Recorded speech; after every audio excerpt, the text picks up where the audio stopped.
ಸ್ನೇಹಿತರೆ, ಹೊಸ ಪ್ರೊಫೈಲ್ಗೆ ಸ್ವಾಗತ ಸುಸ್ವಾಗತ.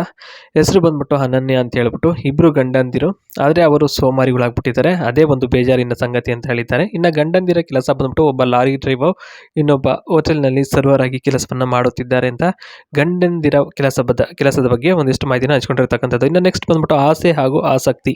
ಏನಪ್ಪಾ ಅಂತಂದ್ರೆ ಇವರಿಗೆ ಆಸೆ ಮತ್ತೆ ಆಸಕ್ತಿ ಇರೋದು ಇನ್ನು ಒಬ್ಬರನ್ನು ಮದುವೆ ಆಗಬೇಕು ಅಂತ ಆಸೆ ಇದೆ. ಹಾಗೆ ಆಸಕ್ತಿ ಬಂದ್ಬಿಟ್ಟು ಒಂದು ದೊಡ್ಡ ಹೋಟೆಲ್ ಉದ್ಯೋಗ ಪ್ರಾರಂಭ ಮಾಡಬೇಕು ಅಂತ ಇದ್ದೀನಿ. ಆ ಒಂದು ಕಾರಣಕ್ಕೋಸ್ಕರ ಇನ್ನು ಇವರು ತಡ್ಕೊಂಡಿದ್ದಾರೆ ಸ್ನೇಹಿತರೆ ಚೂಲ್ನ. ಇನ್ನು ಮನೆ ಬಂದ್ಬಿಟ್ಟು 2 ಬೆಡ್ರೂಮ್ ಇದ್ದಾವೆ, ಹಾಗೆ ಒಂದು ಕಿಚನ್ನು ಒಂದು ಬಾತ್ರೂಮ್ ಸಹ ಇದೆ. 2 ಬೆಡ್ರೂಮ್ ಇದೆ ಸ್ನೇಹಿತರೆ. ಇನ್ನು ನೆಕ್ಸ್ಟ್ ಬಂದು ಹಗಲು ಹೊತ್ತು ಇಬ್ಬರೂ ಸಹ ಇರೋದಿಲ್ಲ, ಕೆಲ್ಸಕ್ಕೆ ಹೋಗ್ತಾರೆ. ಆ ಸಮಯದಲ್ಲಿ ಇವರು ಮಾಡಿಸ್ಕೋತಾರಂತೆ ಸ್ನೇಹಿತರೆ. ಓಕೆನಾ. ಸಂಬಂಧ ಹೇಗೆ ಬೆಳೆಸ್ಬೇಕಪ್ಪ ಅಂತ ಇಲ್ಲಿ ಐದು ಪಾಯಿಂಟ್ಸ್ ಹೇಳಿದ್ದಾರೆ ನೋಡ್ಬೋದು. ಮೊದಲನೇದು, ಅನುಬಂಧ ಅನ್ನೋದು ದೇವರು ನಿಶ್ಚಯ ಮಾಡಿರುತ್ತಾರೆ, ಅದನ್ನು ಮೀರಿ ಏನು ನಿರ್ಧಾರ ತೆಗೆದುಕೊಳ್ಳೋಕೆ ಬರೋದಿಲ್ಲ.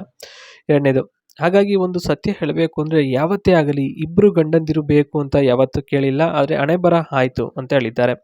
ಇನ್ನು ಮೂರನೇದು ಬಂದ್ಬಿಟ್ಟು, ಇಬ್ಬರಿಗೂ ಸ್ವಲ್ಪ ಕೂಡ ಕಾಳಜಿ ಇಲ್ಲ, ನನ್ನ ಮೇಲೆ ಮನಸ್ಸನ್ನು ಅರ್ಥ ಮಾಡಿಕೊಳ್ಳುತ್ತಿಲ್ಲ ಅಂತ ಹೇಳಿದ್ದಾರೆ. ಇನ್ನು ನಾಲ್ಕನೇದು, ಒಪ್ಪಿಕೊಂಡರೆ ಇಬ್ಬರು ಗಂಡಂದಿರಿಗೆ ಗೊತ್ತಿಲ್ಲದೆ ಬೇಕಾದ್ರೆ ಸುಖ ಕೊಡ್ತೀನಿ, ಆದರೆ ಅಪರೂಪಕ್ಕೆ ಮಾತ್ರ ಎಲ್ಲಿ ಕೂಡ ಹೇಳಬಾರ್ದು ಅಂತ ಹೇಳಿದ್ದಾರೆ. ಓಕೆನಾ. ಸುಖ ಕೊಡ್ತಾರೆ ಆದರೆ ಯಾರಿಗೂ ಎಲ್ಲಿಯೂ ಕೂಡ ಹೇಳಬಾರ್ದು, ಅದನ್ನು ಸುಖ ಕೊಟ್ಟಿದ್ದೀನಿ ಈ ರೀತಿ ಅಂತ ಹೇಳ್ಬಿಟ್ಟು. ಓಕೆ.